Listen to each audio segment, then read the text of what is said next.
कहानी के शुरू में ज़मीन के पूरी तरह से तबाह होने के बाद कुछ लोगों को चांद पर भेजा गया यहाँ के लोगों के लिए वहाँ कॉलोनियाँ बनाने के लिए, और फिर इंसान ज़मीन छोड़कर चांद पर रहने लगे। पर चांद पर रहना इतना आसान नहीं है, क्योंकि यहाँ पर उल्कापिंड का तूफान आता था, तो इंसानों को अपना फैसला बदलना पड़ा और इंसानों ने चांद पर माइनिंग करना शुरू कर दिया ताकि वह यहाँ रहने के आसान तरीके ढूंढ सके। और यहाँ पर जो माइनिंग करते थे उन्हें माइनर्स कहा गया, और साथ ही उनकी फैमिली भी यहीं रहा करती थी। अब हमें माइनर्स के बच्चे दिखाए जाते जो यहीं पर चांद पर पैदा हुए थे। अब ऐसी गाड़ी जो चांद पर चल सकती थी, यह उसे चुराने की कोशिश करते हैं, पर तभी कोई आ जाता है और यह छुप जाते हैं। इनमें से केलिब नाम का बच्चा भी होता है जिसके हाथ में एक कैप्सूल था। इसके पिता यहाँ माइनर्स थे और काम के वक्त ही मारे गए। अब केलिब को 3 दिन बाद ओमेगा पर भेजने का फैसला किया जाता है, जहाँ पर उसे किसी दूसरी फैमिली को गोद दे दिया जाएगा, जहाँ पर लाइफ अच्छी है, लोग अच्छी जिंदगी जीते हैं। अब हमें यहीं पर बताया जाता है कि चांद पर से ओमेगा पर जाने के लिए लगभग 75 साल लगते हैं, और इसी सफर में इंसान एक कैप्सूल में सो जाता है तब तक, जिससे उसकी उम्र नहीं बढ़ती, और जब वह चांद से ओमेगा पर पहुंचता है तो उतने ही साल का होता है। केलिब जानता था, फिर भी वह यहाँ से नहीं जाना चाहता था।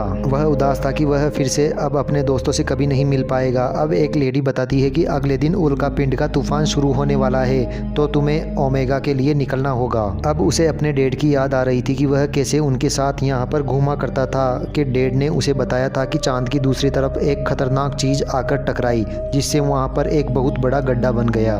तुम एक बार वहाँ जाकर देखना। पर चांद के उस पार किसी भी इंसान का जाना मना था। अब जो गेलिब के हाथ में हमने कैप्सूल देखा था, वह उसे एक गार्ड ने दिया था जो उसके डैड की राख के वहाँ से मिला था। गेलिब सोच ही रहा था कि उसके पास उसके 3 दोस्त आते हैं। अब इनमें से एक दोस्त का नाम डेलिन होता है। वह उसके डैड की आखिरी इच्छा को जानता था, जो चांद के उस पार जाने की थी। डेलिन कहता है कि क्यों ना तुम्हारे जाने से पहले हम चांद के उस पार उस बड़े से गड्ढे को देखकर आए, इससे तुम्हारे डैड की आखिरी इच्छा भी पूरी हो जाएगी। मगर वहां जाना इतना आसान नहीं था। इन्हें जिन जिन चीज़ों की ज़रूरत थी, यह उन चीज़ों को इकट्ठा करते हैं। अब इन्हें बाहर जाने के लिए एक कोड की ज़रूरत पड़ेगी, तो डेलिन बताता है कि यहाँ पर एक लड़की है जिसका नाम एडिसन है। एडिसन कुछ दिन पहले ही ज़मीन से चांद पर शिफ्ट हुई थी। उसका कोई दोस्त भी नहीं था। वह एक साइंटिस्ट की बेटी थी। क्या पता उसको कोड के बारे में पता हो, तो वह एडिसन से बात करने के लिए जाता है। तो वह कोई बात नहीं करती और वहाँ से चली जाती है। तो डेलिन उसके पीछे जाता है और उसे सारी बात बता देता है कि मैं तुमसे शुरू से ही दोस्ती करना चाहता था। तो एडिसन मान जाती है और कहती है कि ठीक है, मैं तुम्हारी मदद करने के लिए तैयार हूँ, पर तुम्हारे इस मिशन में मैं भी तुम्हारे साथ चलूंगी। अब डेलिन भी इसे अपने साथ लेने के लिए तैयार हो जाता है। अब सभी बच्चे रोवर के पास पहुँच जाते हैं। वह इसे चुरा रहे थे। वह इसके तार को खींच देते हैं ताकि अलार्म नहीं बजे, और अब वह एडिसन के बताए हुए कोड को डालते हैं, जिससे कि दरवाज़ा खुल जाता है और यह जाने लगते हैं। रोवर डेलिन चलाता है क्योंकि इन सब में वही ड्राइविंग जानता था। अब यह यहाँ से निकल जाते हैं। इन्होंने पहली बार चांद की सकत्ता को देखा था और यह बहुत ज़्यादा खुश थे, मगर इन्हें उल्कापिंड के आने वाले तूफान से पहले ही वापस आना था, क्योंकि जब उल्कापिंड की बारिश होती है तो सभी जगह पर लॉकडाउन लगा दिया जाता है। सफर के दौरान सभी अपने अपने बारे में बताते हैं। गेलिब बताता है कि मेरे डैड ने बताया था कि कैसे लोगों को चांद पर भेजा गया और उनसे माइनिंग करवाई गई, मगर इस काम को कोई भी हमेशा पूरा नहीं कर सकता, और अगर माइनिंग के दौरान उसकी मौत हो जाए तो उसकी फैमिली में से उसके बेटे को ही या किसी और को वह काम पूरा करना होगा। इसके लिए शर्त यह थी कि उसके बेटे की उम्र 18 वर्ष हो। अगर वह 18 वर्ष से कम हुआ तो उसको किसी को गोद दे दिया जाएगा। जो ओमेगा पर रहते हैं, जिन्होंने चांद पर भेजा था, वह तो ओमेगा पर अपनी हंसी खुशी जिंदगी बिताने लगे। तो एडिसन कहती है कि तो क्या हुआ, एक माइनिंग का ही तो काम सौंपा गया है, जो कि सिर्फ 20 साल तक ही तो करना है। एडिसन एक साइंटिस्ट की बेटी थी, तो वह पूरी बात नहीं जानती थी। डेलिन कहता है कि अगर इंसान माइनिंग करते हुए मर जाए तो उसके बेटे को वह काम पूरा करना होगा। अब आगे का रास्ता इन्हें पैदल चलकर ही पूरा करना था। अब यह सब अपने स्पेस सूट पहन लेते हैं। इन सब में एडिसन का सूट थोड़ा अलग था। अब यहाँ पर ग्रेविटी नहीं होने की वजह से सभी उछल कूद कर खेल रहे थे। अब जब एडिसन की नज़र पृथ्वी पर पड़ती है तो थोड़ा उदास हो जाती है और ज़मीन पर अपनी यादों को याद करती है। अब एडिसन देखती है कि सभी एक गैस सिलेंडर की मदद से ऊंचाई पर जा रहे थे। इन्होंने खुद को रस्सी से रोवर से बांध रखा था ताकि यह स्पेस में ज़्यादा ऊंचाई तक ना जाए। तो एडिसन कहती है कि यह खतरनाक हो सकता है, ऐसा मत करो, पर उसकी कोई नहीं सुनता।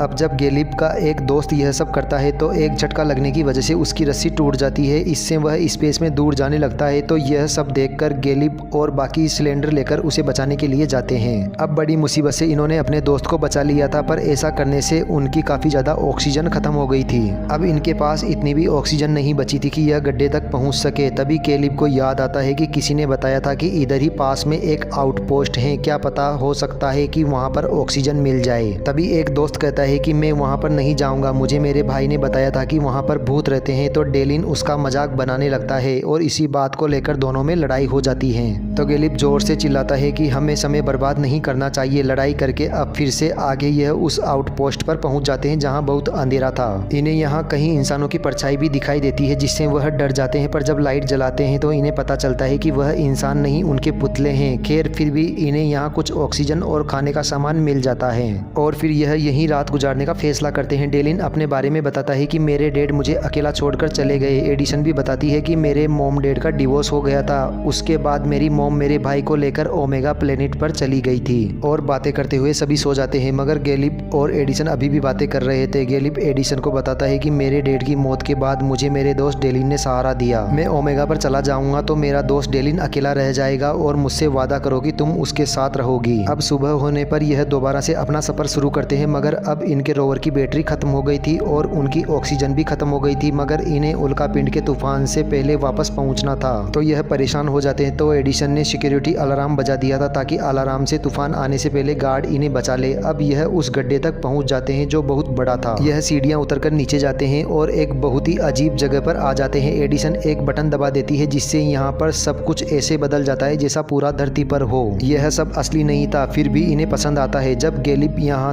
पर राख में एक पत्थर उठाकर देखता है तो उसे यहाँ पर अपने मॉम डैड की तस्वीर दिखाई देती है। गैलिब ने अपनी मॉम को इस फोटो में पहली बार देखा था। गैलिब समझ जाता है कि उसके डैड आखिर ऐसा क्यों चाहते थे कि वह यहाँ पर आए। अब डेलिन कहता है कि तुम ऐसे उदास होकर यह हसीन पल गवा रहे हो। हमें यहाँ पर पता चलता है कि गैलिब के पिता ने जानबूझकर अपनी जान दे दी थी ताकि गैलिब को ओमेगा पर भेज दिया जाए और वह अच्छी जिंदगी गुजार सके, जिसके बारे में गैलिब के अलावा सब जानते थे। तभी इनमें से एक दोस्त की तबीयत खराब हो जाती है और ये जल्दी से उसे लेकर अपने रोवर तक पहुंचने की कोशिश करते हैं, मगर तभी उल्कापिंड का तूफान शुरू हो जाता है। सभी अपने आप को बचाने की कोशिश करते हैं। एडिसन खुद को बचाते हुए अलग हो जाती है। जब वह किसी को नजर नहीं आती तो गैलिब और डेलिन उसे बचाने जाते हैं। एडिसन के हेलमेट में दरार आ गई थी, इसलिए वह बेहोश हो जाती है। अब यह दोनों उसे बचाकर वापस ले आते हैं।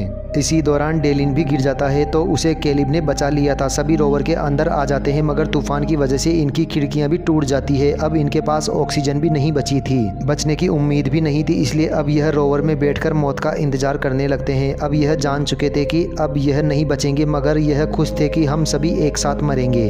और इसके बाद यह सब बेहोश हो जाते हैं। अब इस हादसे के कुछ समय बाद का समय दिखाया जाता है। गैलिब अब ओमेगा पर पहुंच चुका था, मतलब कि उसे 75 साल हो चुके थे। अब गैलिब जग जाता है। चांद से ओमेगा पर जाने के लिए एक कैप्सूल में सोना पड़ता है और 75 साल बाद उठना है, मगर उस कैप्सूल में उसकी उम्र नहीं बढ़ेगी, उतनी ही रहेगी। अब यह उतनी ही उम्र का था और यह जागकर अपने दोस्तों के बारे में जानने की कोशिश करता है। तभी एक नर्स आकर उसे एक ऑडियो डिवाइस देती है जिसमें इसके सभी दोस्तों की आवाज़ रिकॉर्ड थी और इसे तभी पता चलता है कि उस दिन उस हादसे में इन सभी को बचा लिया गया था और उनके दोस्तों की आधी जिंदगी निकल चुकी थी। एक दोस्त ने अपनी बेसबॉल टीम शुरू कर दी, कोई लेक्चरर बन गया और वादे के मुताबिक एडिसन ने डेलिन से शादी भी कर ली थी। अपने दोस्तों की बढ़ती जिंदगी के बारे में जानकर और उनकी बढ़ती उम्र की आवाज़ सुनकर यह बहुत खुश था, मगर अभी भी यह दुखी था कि यह अपने दोस्तों के साथ जिंदगी नहीं बिता सका। और फिर ओमेगा प्लेनेट पर एक फैमिली ने गैलिब को गोद ले लिया था। वह इस माहौल में घुल मिल जाता है और वह यहाँ पर एडिसन के भाई को भी ढूंढता है, जिसके बारे में एडिसन ने बताया था कि वह उसकी मॉम के साथ ओमेगा पर रहता है। अब गैलिब एडिसन के भाई को एडिसन के अच्छे कामों के बारे में बताता है और यह सीन दिखाते हुए यह मूवी यहीं खत्म हो जाती है। दोस्तों, यह मूवी आपको कैसी लगी? अगर वीडियो पसंद आई हो तो चैनल को सब्सक्राइब कर दीजिए और वीडियो को लाइक कर दीजिए। मिलते हैं अगली मूवी के साथ।